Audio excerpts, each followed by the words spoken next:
दोस्तों, आज की कहानी हमें बताएगी कि जिंदगी में अकेलेपन और खुशियों के साथ-साथ रिश्तों की क्या वैल्यू होती है। ये कहानी एक बेस्ट सेलिंग नॉवल के ऊपर आधारित है और हो सकता है कि आपने इस कहानी से मिलती-जुलती कहानी पहले सुनी हो। लेकिन मैं आपको बता दूं कि जो कहानी आपने सुनी वो एक रीमेक है और असली कहानी ये है। तो कहानी शुरू होती है एक स्टोर से, जहां हम एक बूढ़े आदमी को फ्लावर खरीदते हुए देखते हैं। उस बूढ़े आदमी का नाम ओवे है। काउंटर पर गया तो पता चला कि महंगाई बढ़ चुकी है, जिसके चलते पहले तो उसने काउंटर वाली लड़की से बहस की और अकेले ही बड़बड़ाते हुए वहां से निकल गया और पैदल चलते हुए अपनी बीवी को देखने गया, जो कि अब इस दुनिया से जा चुकी थी। उसने उसकी ग्रेव को साफ किया और वो बुके वहां रखते हुए बोला कि मुझे माफ करना, क्योंकि आज मैं सिर्फ एक ही बुके लाया, क्योंकि मार्केट वाले मुझे बूढ़ा समझकर लूटना चाहते थे। उसकी बीवी का नाम सोनिया था, जो कि बीमारी के चलते उसका साथ छोड़ चुकी थी। ओवे जिंदगी में बूढ़ा और अकेला होने के साथ चिड़चिड़ा भी हो चुका था। ना तो उसे अपने घर के बाहर गंदगी पसंद थी और ना ही उसके पड़ोस के लोग, क्योंकि उसके नेबर का डॉगी अक्सर उसके घर के बाहर सुसु कर जाया करता था। वो सुबह होने पर घर से निकल जाया करता और सोसाइटी की इंस्पेक्शन किया करता। जो गाड़ी गैराज स्पॉट से बाहर खड़ी होती थी उसका भी नंबर नोट कर लेता और यहाँ तक कि एक लड़के की साइकिल को भी गैराज से बाहर खड़ा होने पर उठाकर अंदर रख दिया करता। ऐसा इसलिए क्योंकि वो पहले इस सोसाइटी का चेयरमैन हुआ करता था, लेकिन अब उसे हटाकर किसी और को चेयरमैन बना दिया गया था। वो कांच और प्लास्टिक वाले डस्टबिन को भी चेक करता, क्योंकि अगर किसी ने प्लास्टिक वाले डस्टबिन में कांच की बोतल डाली तो उसे गुस्सा आ जाएगा। सभी खिलौने समेटता और एक स्ट्रे कैट को भी वहां से भगाने की कोशिश करता और इसके बाद अपने काम पर चला जाया करता, जो कि एक पुराना ट्रेन यार्ड था जहां वो पिछले 40 साल से काम कर रहा था। लेकिन कंपनी के जवान ओनर्स को उस बूढ़े को नई डिजिटल मशीनें आने के कारण अब आराम करने को बोला जाता है, यानी कि वो उसे आज निकाल रहे थे। लेकिन ओवे उसूलों का पक्का था, इसलिए ये सुनते ही वो खुद नौकरी छोड़ देता है। ओवे के पिता भी उसी यार्ड पर काम किया करते थे। जिंदगी में ले देकर उसके पास एक नौकरी ही थी, वो भी आज जा चुकी है। वो अकेले में बैठ काफी रोता है और घर वापस आकर ऑपरेटर से अपनी फोन सर्विसेज बंद करने को बोलता है, क्योंकि उसे अब इसकी जरूरत महसूस नहीं होती। इसके बाद अच्छे से आफ्टर शेव लगाकर और नया सूट पहनकर तैयार होता है और मुस्कुराते हुए अपनी बीवी की फोटो को देखता है और सीलिंग से रस्सी लगाकर खुद की जान लेने की कोशिश करता है। पूरी हिम्मत करने के बाद भी ऐसा नहीं कर पाया, क्योंकि बाहर एक नौसिखिया ड्राइवर गाड़ी पार्क करते हुए उसका मेल बॉक्स तोड़ देता है। बूढ़ा ओवे गुस्से में बाहर आता है तो वहां एक प्रेग्नेंट महिला से रूबरू होता है, जो अपने पति के साथ वहां हाल ही में रहने आई है। उस महिला का नाम परवाने है और उसके पति का नाम पैट्रिक है, जिनके 2 बच्चे भी हैं। ओवे ने कहा कि यही होता है जब लोग बिना टेस्ट दिए ड्राइविंग लाइसेंस बनवा लेते हैं। वो उनकी गाड़ी को खुद पार्क करता है। उस कपल ने ओवे से शुक्रिया कहा, लेकिन वो गुस्से में फिर से अंदर चला गया और फिर से अपना अधूरा काम पूरा करने की कोशिश की, लेकिन फिर से ऐसा नहीं कर पाया, क्योंकि उस नए कपल की बेटी उसे खिड़की से देखने लग जाती है। खैर, अब नए पड़ोसी हो तो इसका मतलब ये नहीं कि ओवे के गुस्से से बच जाओगे। अगली सुबह वो उनके ट्रेलर को वहां से हटाने का नोट लगा देता है और गैराज की इंस्पेक्शन करते हुए फिर से उस लड़के की साइकिल को अंदर लॉक कर देता है। वो लड़का वहां आया और बोला कि मेरी साइकिल मुझे वापस करो, जिस पर ओवे ने बोला कि जब तक तुम्हें साइकिल पार्क करने की अक्ल नहीं आ जाती तब तक उसे उसकी साइकिल वापस नहीं मिलेगी। उस लड़के का नाम एड्रियन था, जो वहां मेल्स बांटने का काम करता था। वापस आते हुए उसे म्यूनिसिपल के लोग दिखते हैं। वो उन्हें बोलता है कि तुम अपनी गाड़ी अंदर नहीं ला सकते, लेकिन वो म्यूनिसिपल वाला उसका मजाक बनाते हुए वहां से चला जाता है। वो इन म्यूनिसिपल वालों से बहुत नफरत करता था, जिसकी वजह बहुत पुरानी थी, जो हमें आगे पता चलेगी। अब वो उनका पीछा करते हुए आया तो देखा कि वो उसके पुराने दोस्त के घर पर आए थे, जिसका नाम रूने था, जो कि अब पैरालिसिस के चलते एक कुर्सी पर बैठा रहता था।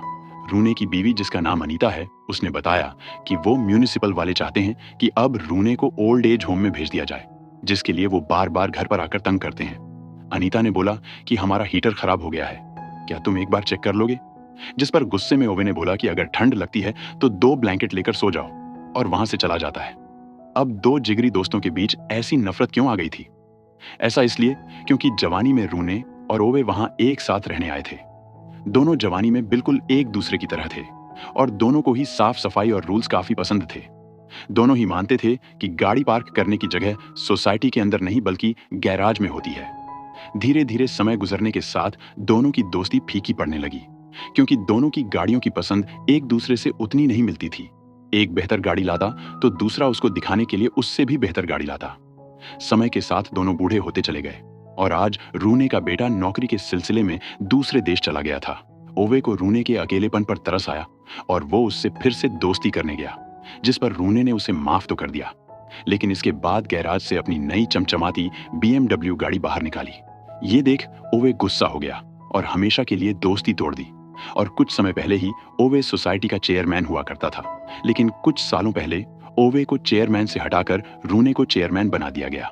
और आज रूने के पैरालिसिस के बाद आज एक ऐसे नए लापरवाह आदमी को चेयरमैन बना दिया गया जो कि ओवे के अनुसार एक निकम्मा आदमी था। और उसी नए चेयरमैन की बीवी का डॉगी रोज ओवे के घर के बाहर सुसु कर जाया करता था। ओवे और रूने की सालों की दोस्ती आज लगभग खत्म हो चुकी थी। खैर, कहानी आगे बढ़ती है और वो अपनी बीवी की ग्रेव पर गया और उससे माफी मांगते हुए बोला कि मुझे माफ करना, क्योंकि कल मैंने तुम्हारे पास आने की कोशिश की लेकिन आ नहीं पाया क्योंकि पड़ोस में कुछ नमूने आ गए थे। और बोलता है कि मैं तुम्हें बहुत मिस करता हूं और मैं जल्द ही तुम्हारे पास जरूर आऊंगा।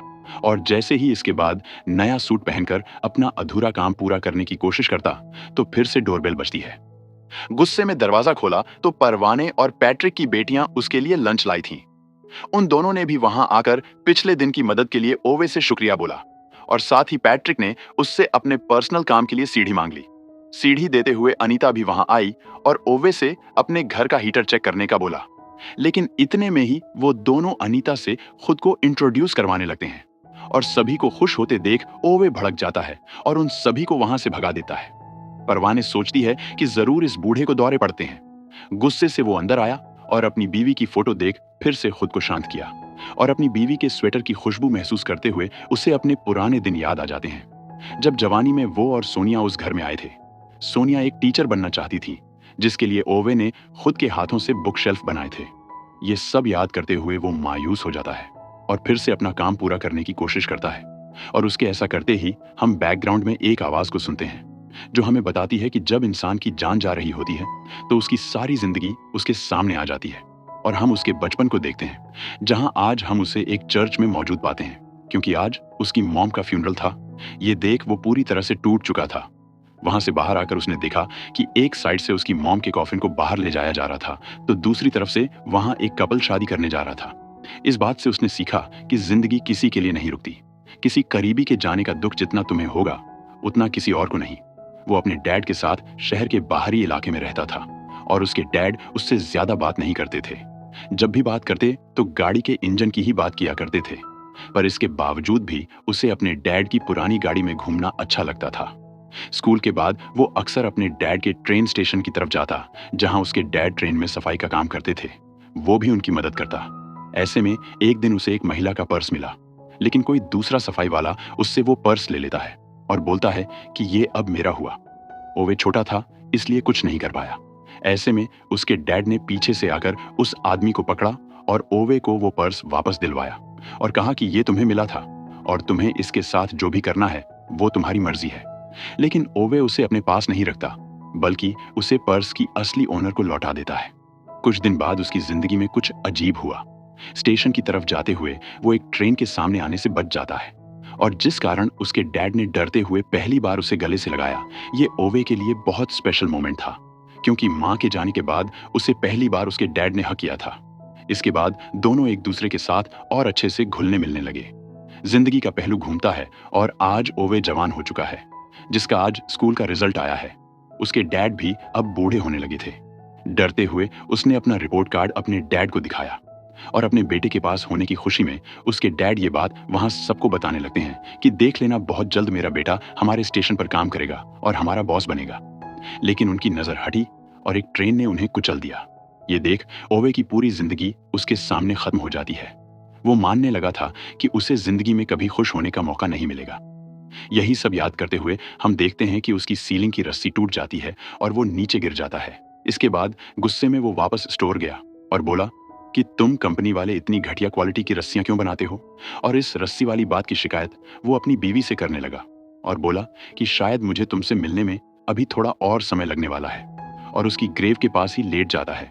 इसके बाद घर वापस आया तो वो डॉगी वाली महिला उसके घर पर पत्थर मार रही थी, क्योंकि वो मानती है कि उसके घर के बाहर जो बिल्ली बैठी रहती है वो बीमार है और सोसाइटी में बीमारी फैला रही है। ओवे को ये सुनकर गुस्सा आया और उसने बोला कि अगर आगे से उसने उसके डॉगी को उसके घर के बाहर सुसु करते देख लिया तो वो भी उसके डॉगी को करंट के झटके लगाएगा। और ये सुन वो महिला वहां से चली गई। उससे उस बीमार कैट पर थोड़ी दया आ गई तो वो उसके लिए परवाने द्वारा भेजा गया लंच ले आया। लेकिन वो कैट वहां से जा चुकी थी। इसके बाद वो खुद ही उस टिफिन को खाने लगा। इसके बाद अनीता के घर जाकर अपनी वाटर पाइप मांगने लगा जो उसने 2 महीने पहले उसे दी थी। अनीता ने बोला कि अब तुम आ ही गए हो तो उसका हीटर भी देख लो।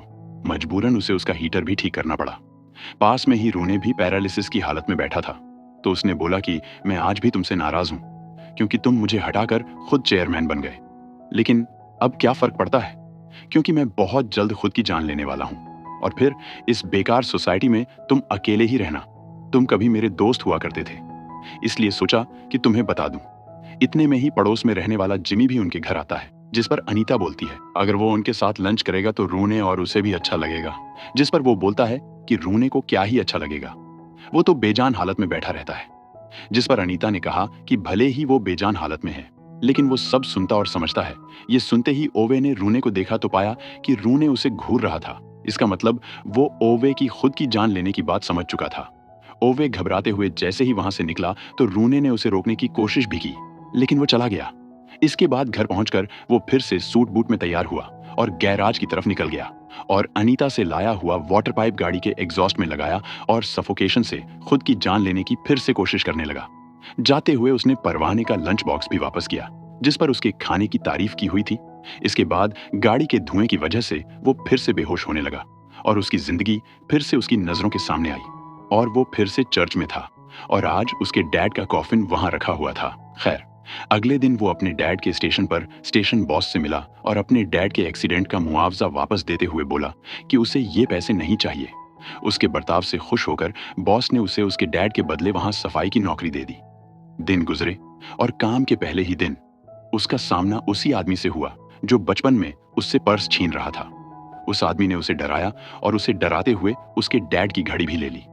लेकिन ये देख ओवे को इतना गुस्सा आया कि उसने उसे सबक सिखाया और अपने डैड की घड़ी लेकर चला गया। थक हार कर घर आया तो म्यूनिसिपैलिटी वाले वहां आए और बोले कि शहर में नया हाउसिंग प्लान आया है और उसका पुराना घर उस प्लान के अकॉर्डिंग ठीक नहीं बना, इसलिए उसके घर को गिरा दिया जाएगा और शायद ओवे को भी शहर में शिफ्ट कर दिया जाएगा। लेकिन वो घर उसके माता पिता की आखिरी निशानी थी और उसे कोई भी आकर ये नहीं बोल सकता कि तुम्हारा घर गिरा दिया जाएगा। इसीलिए अगले दिन से उसने अपने घर को नया पेंट किया और खुद ही अपने घर की सारी पुरानी पाइपलाइंस की मरम्मत कर दी। और 1 हफ्ते बाद वो म्यूनिसिपैलिटी वाले फिर से आए और घर को देखा जो बिल्कुल नया जैसा लग रहा था और शायद अब उसका घर बच गया था। ओवे ने बताया कि मैंने पूरी कोशिश की थी ताकि मैं अपनी किस्मत को बदल सकूं, लेकिन मेरे पड़ोसियों की बेवकूफी के चलते मेरी किस्मत उस रात ही बदल गई जब एक फायर एक्सीडेंट के चलते उसके पड़ोसियों के घर पर आग लगी और ओवे ने अंदर घुसकर उन्हें निकाला। लेकिन आग की छोटी छोटी चिंगारियां हवा के साथ उसके खुद के घर की तरफ जा रही थी, जिसके कारण उसका खुद का घर भी आग के हवाले हो गया। कुछ देर बाद आग बुझाने वाली गाड़ी तो आई, लेकिन म्यूनिसिपैलिटी के अफसर ने उन्हें आग बुझाने से मना कर दिया। ये देख ओवे को इतना गुस्सा आया कि वो उसका मुंह तोड़ देता, लेकिन हालात उसके साथ नहीं थे। सुबह के साथ घर पूरी तरह से जल चुका था। उसने बाकी का सामान छोड़ा और अपने डैड की घड़ी उठाई और स्टेशन की तरफ निकल गया और रात होने पर खाली बोगियों में सोने लगा। लेकिन यहाँ कुछ अजीब हुआ। जैसे ही सुबह उसकी नींद खुली तो चलती हुई ट्रेन में उसने पाया कि उसकी खाली बोगी ट्रेन से जुड़ते हुए स्टेशन से निकल पड़ी है और उसके सामने एक खूबसूरत महिला बैठी थी। महिला से थोड़ी बातचीत हुई जिसने अपना नाम सोनिया बताया। अब टीसी वहां आया तो ओवे के पास ना तो टिकट थी और ना ही टिकट के पैसे, जिस पर हंसते हुए सोनिया ने उसकी टिकट खरीद ली। एक अनजान महिला को खुद की टिकट लेते देख वो काफी शर्मिंदा हुआ और अगले ही स्टेशन पर उतर गया। लेकिन जाते हुए सोनिया ने उसे उसका कोट वापस किया और जहां पहली बार दोनों ने एक दूसरे को ऐसे देखा जैसे ये पहली नजर की अट्रैक्शन हो, जिंदगी में उसे पहली बार ऐसी अजीब फीलिंग महसूस हुई थी और उसने फैसला किया कि वो सोनिया से फिर से मिलेगा। अब वो रोज सुबह 7 बजे उठ जाता और सभी बोगियों को चेक करता, लेकिन सोनिया फिर से नहीं मिली। 3 हफ्तों बाद ओवे ने भी हार मान ली, लेकिन अगली सुबह ही उसकी नजरें फिर से सोनिया से मिली और उसने कहा कि वो उसे उसके टिकट के पैसे देने आया था। जिस पर हंसते हुए सोनिया ने कहा कि एक जेंटलमैन कभी पैसे वापस नहीं करता, बल्कि इसके बदले डिनर पर इनवाइट करता है। ये सुनकर ओवे थोड़ा डर जाता है क्योंकि उसने जिंदगी में कभी किसी महिला के साथ डिनर नहीं किया था। डरते हुए वो उसे एक रेस्टोरेंट में ले गया, जहां सोनिया ने बोला कि जब डिनर पर आते हैं तो बातें करना भी जरूरी होता है। लेकिन ओवे को कुछ नहीं पता था कि ऐसे मौके पर क्या बात की जाए, इसलिए वो अपने डैड से सीखी हुई गाड़ियों के इंजन की बातें शुरू कर देता है। बातों के दौरान सोनिया ने गौर किया कि ओवे बस सूप पी रहा था। सोनिया के पूछने पर ओवे ने कहा कि मैंने पहले ही घर पर खाना खा लिया था, ताकि सोनिया जो भी खाना चाहे वो बेझिझक ऑर्डर कर सके। उसने बताया कि वो पैसे बचा रहा था, क्योंकि उसका घर जल चुका था और वो ट्रेन की बोगियों की सफाई करने के बाद उन्हीं में सोता है। ये सुनते ही सोनिया ने उसे किस कर लिया। खैर, अब दोनों की जिंदगी एक साथ आगे बढ़ी और 2 साल बाद ओवे भी ग्रेजुएट हो गया, और जिसके चलते अब उसे ट्रेनों की सफाई नहीं करनी पड़ेगी। खुशी इतनी थी कि उसने सोनिया को शादी के लिए पूछा।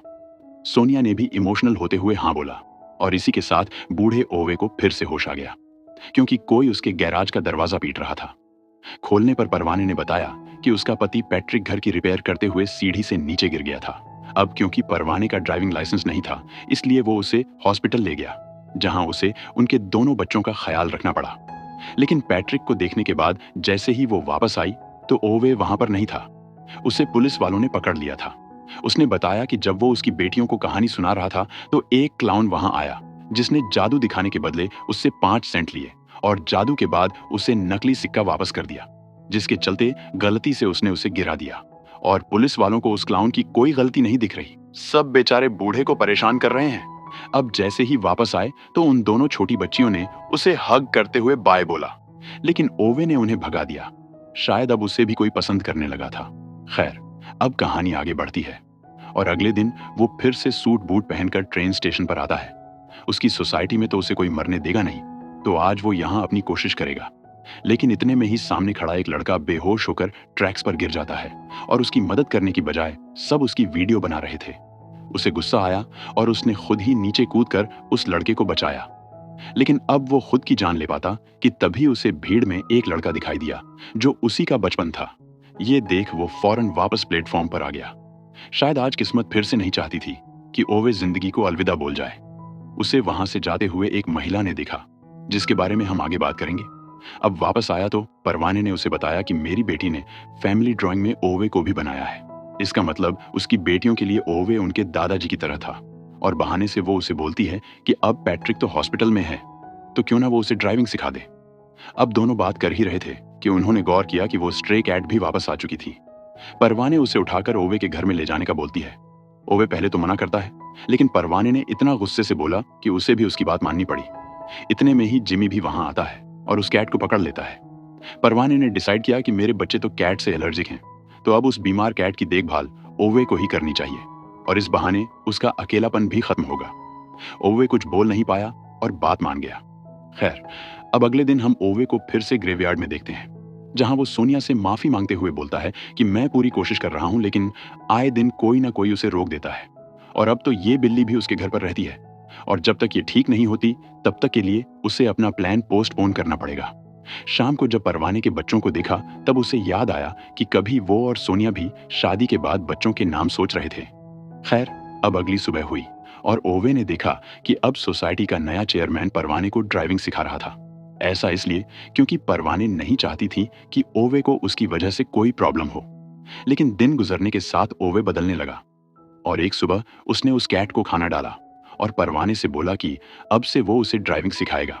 यहाँ पैट्रिक भी ठीक होकर वापस आ चुका था, लेकिन उसकी टांग पर अभी भी प्लास्टर लगा हुआ था। खैर, अगले दिन से परवाने उसके लिए कुकीज लाई और उसने उसे ड्राइविंग सिखाना शुरू किया। वो पहले तो काफी घबराई हुई थी, लेकिन ओवे का उसे मोटिवेट करने का तरीका भी बहुत अनोखा था। वो उसे डांटते हुए बोला कि तुम ईरान के जंग के हालात से देश छोड़कर यहाँ आई और यहाँ आकर नई भाषा सीखी, तो मुझे ये मत बोलो कि इतना सब झेलने के बाद एक स्टीयरिंग और एक्सेलरेटर हैंडल करना तुम्हारे लिए मुश्किल होगा। खैर, अब दोनों में दोस्ती होने लगी और ओवे उसे अपनी बीवी के फेवरेट रेस्टोरेंट लेकर आया। उसने इमोशनल होकर बताया कि वो अपनी बीवी के साथ हर शनिवार को यहाँ आता था और उन दिनों में वो जवान हुआ करता था और उन दिनों उसका बेस्ट फ्रेंड रूने भी ठीक हुआ करता था। ये सुनते ही परवाने ने पूछा कि उस दिन तुमने रूने की बीवी अनीता को इतनी बुरी तरह से डांट कर क्यों भगाया था? जिस पर ओवे ने बताया कि हमारी दुश्मनी हमेशा से ऐसी नहीं थी।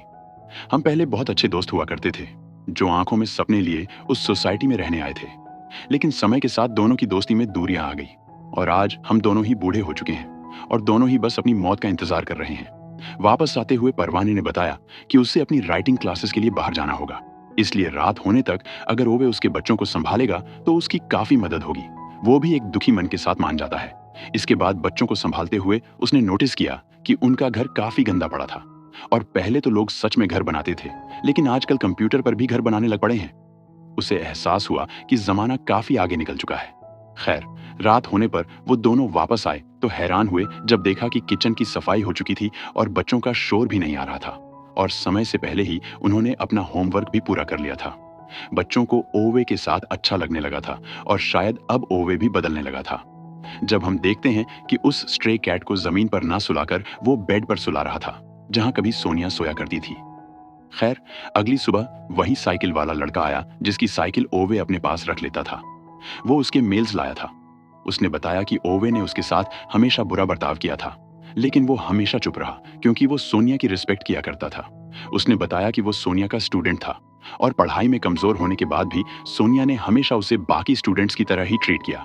ये सुनकर ओवे को बुरा लगा और उसने पूछा कि तुम अपनी साइकिल वापस क्यों नहीं ले जाते, जिस पर वो लड़का बोला कि वो साइकिल मेरी गर्लफ्रेंड की है और मैं मेल्स बांटने के साथ साथ शहर में फास्ट फूड स्टोर पर भी काम करता हूं ताकि मैं कुछ पैसे बचाकर अपनी गर्लफ्रेंड की साइकिल ठीक करवा सकूं। तब तक के लिए आप उस साइकिल को अपने पास ही रख लो। ये सुन ओवे को उस पर काफी दया आई और सोनिया से बात करते हुए उसने बोला कि अभी उसे सोनिया के पास आने में कुछ और समय लगने वाला है क्योंकि उसे एक जरूरी काम निपटाना है। और उसके बाद वो खुद ही उस लड़के की साइकिल को ठीक करने लगा और अगले दिन परवाने को ड्राइविंग सिखाने के दौरान उस लड़के को साइकिल लौटाने शहर की ओर गया। वहां उसने गौर किया कि उस लड़के के साथ एक मिर्साद नाम का लड़का भी मौजूद था जिसने आंखों के नीचे काजल लगाया हुआ था। अब जैसे ही ओवे को पता चला कि मिर्साद एक समलैंगिक है तो वो उससे चिढ़ते हुए अजीब बिहेव करने लगा, लेकिन एड्रियन ने रिक्वेस्ट की कि ओवे इस बात को सीक्रेट रखे, नहीं तो मिर्साद के माता पिता की बहुत बदनामी होगी। खैर, अब जैसे ही वो दोनों वापस आए तो ओवे ने गौर किया कि एक गाड़ी पार्किंग लाइन से बाहर खड़ी थी। जैसे ही वो उसके पास गया तो उसमें से एक महिला बाहर आई जो कि एक रिपोर्टर थी और जिसका नाम लीना था। ये वही महिला थी जो उस दिन ट्रेन स्टेशन पर मौजूद थी जब ओवे वहां खुद की जान लेने गया था। लीना ने बताया कि मैं ऐसे लोगों पर आर्टिकल लिख रही हूं जिन्होंने दूसरे लोगों की जान बचाई हो, और उससे कई सवाल पूछने लग जाती है। तंग होकर उसने उसे अंदर ही बंद कर दिया, लेकिन इतने में ही परवाने आकर उसे बाहर निकालती है, जिस पर बड़े चिड़चिड़े अंदाज में ओवे ने बोला कि मुझे ऐसे मत देखो। वो गैराज का दरवाजा खुद अंदर से भी खोल सकती थी। अब इस बात को लेकर परवाने ने पूछा कि तुम्हें क्या लगा कि तुम लोगों को गैराज में बंद करके प्रॉब्लम से बच सकते हो, जिस पर दोनों हंसने लगे और पहली बार हमने ओवे को खुश होते हुए देखा। लेकिन जैसे ही परवाने ने सोनिया की बात छेड़ी तो अचानक से ओवे उस पर भड़क गया।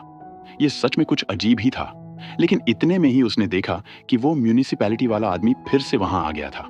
उसने उसे रोका, जिस पर उस आदमी ने ओवे का मजाक बनाते हुए बोला कि मैंने तुम्हारे बारे में काफी पता किया और तुम एक पैरानॉइड बूढ़े आदमी हो जो बीवी के गुजरने के बाद पागल हो चुका है। और भूलो मत कि पहले भी तुम म्यूनिसिपैलिटी वालों से जीत नहीं पाए थे और आज भी हम तुम्हारे दोस्त रूने को ले जाएंगे और तुम कुछ नहीं कर पाओगे। ओवे को गुस्सा तो बहुत आया, लेकिन वो कुछ नहीं कर पाया। गुस्से में वो घर वापस आया और खुद को बेबस महसूस करते हुए रोने लगा और उसकी नजर फिर से उस सीलिंग वाले हुक पर गई, जिसे देख उसे पुराने दिन याद आ गए जब सोनिया ने उसे सरप्राइज देते हुए बताया था कि जल्द ही वो दोनों माता पिता बनने वाले हैं। ये सुन ओवे इतना खुश हुआ था कि उसने अपने हाथों से एक पालना भी बनाया और उसने सोचा कि वो पालना उसके काम तो नहीं आया, लेकिन उसके जाने के बाद परवाने के बच्चे के काम आएगा। अब वो उसे देख ही रहा था कि उसे पास में पड़ी उसकी पुरानी बंदूक दिखाई देती है, जिसे देख उसने फैसला किया कि अब वो बंदूक से ही खुद की जान लेगा। उसने अपनी कैट को खाना डाला और कमरे को शीट से कवर करते हुए खुद की जान लेने की कोशिश करता है, लेकिन फिर से कुछ अजीब हुआ और उसकी डोरबेल फिर से बजी और वो गोली चलाने से चूक गया। बाहर जाकर चेक किया तो एड्रियन और उसका दोस्त मिर्साद वहां आए थे। ओवे ने पहले तो उन्हें इतनी रात को वहां आने पर भगाने की कोशिश की, लेकिन एड्रियन बोला कि आज उन्हें ओवे की मदद चाहिए क्योंकि मिर्साद के मॉम डैड को पता चल गया था कि मिर्साद एक समलैंगिक है और जिस वजह से उसे घर से निकाल दिया गया। एड्रियन ने सोनिया का हवाला देते हुए बोला कि अगर वो जिंदा होती तो वो मिर्साद की मदद जरूर करती। ये सुनकर उसने उसे अंदर बुला लिया। खैर, अब अगली सुबह होते ही ओवे ने देखा कि मिर्साद ने उसके लिए टोस्ट बनाए थे और कैट को भी खाना दे दिया था। ओवे ने उसके साथ खाना खाया और अपनी सुबह वाली इंस्पेक्शन पर निकल गया। उन्हें घूमते देख जिमी ने भी उन्हें ज्वाइन किया और इंस्पेक्शन के दौरान जिमी ने बताया कि म्यूनिसिपैलिटी वाले कल आकर रूने को ले जाएंगे और रूने की बीवी अनीता ये बात पिछले 3 साल से झेल रही है। लेकिन उसने ओवे को कुछ नहीं बताया क्योंकि ओवे की जिंदगी खुद मुश्किल हालातों से गुजर रही थी। ये बात सुनते ही ओवे को खुद पर गुस्सा आया कि वो इतने समय से अनीता से बुरा बिहेव करता रहा और वो बेचारी अकेले ही म्यूनिसिपैलिटी वालों से अपने पति के लिए लड़ती रही। उसने ये सारी बात सोनिया को बताई और कहा कि मुझे तुम्हारे पास आने में थोड़ा और समय लगने वाला है क्योंकि अब मुझे अनीता की हेल्प करनी होगी। इसके बाद वो सीधा अनीता के घर गया और रूने के म्यूनिसिपैलिटी वाले सारे पेपर्स मांगे और परवाने के घर जाकर म्यूनिसिपैलिटी ऑफिस में सबको फोन मिलाने लगा, लेकिन कोई बात नहीं बनी। गुस्से में वो बैठा और बोला कि मेरे उन दिनों में भी म्यूनिसिपैलिटी वाले बात नहीं सुनते थे और आज के समय में भी वो सभी बस बात को घुमाना जानते हैं, कोई उसकी मदद नहीं कर रहा। परवाने ने पूछा कि क्या तुम सच में इतना गुस्सैल थे या फिर इसके पीछे कोई वजह है, जिस पर पहली बार ओवे ने जो कहानी दिल में दबा कर रखी थी वो कहानी उसे सुनाई। उसने बताया कि जब उसे और सोनिया को पता चला कि वो माता पिता बनने वाले थे तो उन्होंने नई जिंदगी की शुरुआत करने के लिए यूरोप का ट्रिप बनाया। ट्रिप तो अच्छा गया और उन्होंने बहुत सारे खूबसूरत लम्हों को संजोया, लेकिन वापस आते समय उनकी बस का दर्दनाक हादसा हो गया जिसके चलते वो तो बच गया, लेकिन सोनिया को काफी चोटें आईं। उसे हॉस्पिटल में एडमिट करवाया गया, लेकिन कुछ दिनों बाद उनकी पूरी दुनिया ही खत्म हो गई। जब उन्हें पता चला कि एक्सीडेंट की वजह से सोनिया अब मां नहीं बन सकती और चोट इतनी गंभीर थी कि अब वो जिंदगी में कभी अपने पैरों पर खड़ी भी नहीं हो पाएगी, लेकिन ओवे ने हिम्मत नहीं हारी। उसने पूरे घर की रिपेयरिंग की ताकि सोनिया व्हील चेयर में पूरे घर में आराम से घूम सके। और इसके कुछ दिनों बाद हम देखते हैं कि सोनिया ने व्हील चेयर में बैठे बैठे ही अपनी पढ़ाई जारी रखी और डिग्री हासिल की क्योंकि वो हमेशा से टीचर बनना चाहती थी और इतनी तकलीफ के बाद भी उसने अच्छे ग्रेड्स हासिल कर लिए। लेकिन उनकी परेशानी तब शुरू हुई जब वहां के सारे स्कूल्स ने सोनिया को हैंडीकैप बताकर नौकरी नहीं दी। सोनिया धीरे धीरे निराश रहने लगी क्योंकि उसका सपना उसकी आंखों के सामने बिखर रहा था। ओवे ने स्वीडिश गवर्नमेंट को कई सारे लेटर लिखे कि स्कूल्स में हैंडीकैप लोगों की जॉब और उनकी व्हीलचेयर के लिए रैंप होना चाहिए, लेकिन सरकार का कोई जवाब नहीं आया। तंग होकर वो खुद ही एक स्कूल के बाहर पहुंचा और रिक्वेस्ट करने लगा कि वो वहां हैंडीकैप लोगों के लिए रैंप बनाना चाहता है, लेकिन किसी ने उसकी बात नहीं सुनी। थक हार कर घर आया और सोनिया को देखा और सोचा कि अगर सोनिया का सपना है कि वो टीचर बनेगी तो मैं ये जरूर पूरा करूंगा। इसके बाद वो रात को चुपके से स्कूल के बाहर गया और बारिश की रात में अकेले ही रैंप बना डाला, जिसके चलते सोनिया को नौकरी मिल गई। लेकिन सोनिया का दिल हमेशा से साफ था। उसने कभी बुरे स्टूडेंट्स को बीच में नहीं छोड़ा, उन्हें बेहतर एजुकेशन दी और उसकी सिखाई गई बातों का असर ऐसा था कि कोई बदतमीज लड़का भी एक शांत पोएट्री लिखने वाला इंसान बन जाता था, क्योंकि उसका यही मानना था कि हमने एक बच्चे को खोया था लेकिन वो सैकड़ों बच्चों की जिंदगी को बेहतर बनाएगी। और 6 महीने पहले वो बीमारी से मुझे छोड़कर चली गई। खैर, कहानी अपने आखिरी मुकाम तक आई और अगले दिन वो म्यूनिसिपैलिटी वाले फाइनली रूने को हमेशा के लिए लेने आए। लेकिन यहाँ कुछ अजीब हुआ। हम देखते हैं कि ओवे ने बड़ी ही चालाकी से जर्नलिस्ट लीना को वहां बुला लिया था और लीना ने उस आदमी से बोला कि मैंने तुम्हारे म्यूनिसिपैलिटी का हिसाब किताब देखा जो कि पिछले काफी महीनों से खुद लॉस में चल रहे थे, तो भला तुम एक नए मरीज की देखभाल का खर्चा कैसे उठाओगे। लीना उसे जाने को बोलती है, नहीं तो वो ये खबर छाप देगी कि तुम लोग बूढ़े लोगों को ले जाकर उनकी प्रॉपर्टी हड़प लेते हो। लीना इतने कॉन्फिडेंस से बोल रही थी कि वो म्यूनिसिपैलिटी वाला वहां से घबराकर वापस चला गया। इस बात की खुशखबरी ओवे ने अपने दोस्त रूने को बताई और कहा कि टेंशन मत लो, तुम कहीं नहीं जा रहे, तुम भी मेरी तरह यही मरोगे। इस बात से दोनों हंस पड़े। खैर, अब कुछ दिन गुजरे और जिंदगी नॉर्मल होने लगी। लेकिन एक सुबह इंस्पेक्शन पर जाने के दौरान ओवे को दिल का दौरा आया और वो बेहोश हो गया। उसे हॉस्पिटल ले जाया गया, जहां डॉक्टर ने बताया कि स्ट्रेस की वजह से ओवे को हार्ट अटैक आया था। साथ ही उसने बताया कि उसका दिल नॉर्मल साइज से बड़ा है, लेकिन इस बात से उसकी जान को कोई खतरा नहीं होगा। ये बात सुनकर परवाने हंसने लगी और मजाक में बोली कि इतने खड़ूस आदमी के पास इतना बड़ा दिल भी हो सकता है क्या। डॉक्टर उन्हें घूरने लगी कि साला लोग ऐसे मौके पर कैसे कैसे जोक मारते हैं। लेकिन इसी दौरान परवाने की डिलीवरी का समय भी आ जाता है और उसे दूसरे रूम में ले जाया गया, जहां उसने एक बच्चे को जन्म दिया। ठीक होकर ओवे ने परवाने के बच्चे को हाथों में पकड़ा और उसे तोहफे के रूप में अपना वही पालना दिया जो उसने अपने बच्चे के लिए बनाया था, और साथ ही दूसरे बच्चों को महंगे गिफ्ट भी दिए। अब उसे जिंदगी का एहसास हो गया था। वो खुश रहने लगा और रोज बच्चों के साथ ड्राइव पर जाया करता था और वही इंजन्स की बातें सुनाता जो बचपन में उसे उसके डैड सुनाते थे। खैर, अब समय गुजरा और सर्दियों का सीजन आया, जहां एक सुबह परवाने ने नोटिस किया कि 8 बजने के बाद भी ओवे आज सोसाइटी की इंस्पेक्शन के लिए बाहर नहीं आया। वो भागते हुए उसके घर में दाखिल हुए तो देखा कि ओवे खामोशी के साथ दुनिया को अलविदा कहकर जा चुका था। ये देख वो दोनों दुखी हो गए और गौर किया कि मरने से कुछ समय पहले ओवे ने उनके लिए एक लेटर लिखा था, जिसमें उसने बोला था कि मैं हमेशा मरने की कोशिश करते हुए थक चुका हूँ। मैंने खुद को जिंदगी में अकेला रखा, लेकिन उसने महसूस किया कि असली खुशी लोगों से घुल मिलकर रहने में है। और जाने से पहले उसने परवाने के लिए एक काम भी छोड़ा हुआ था।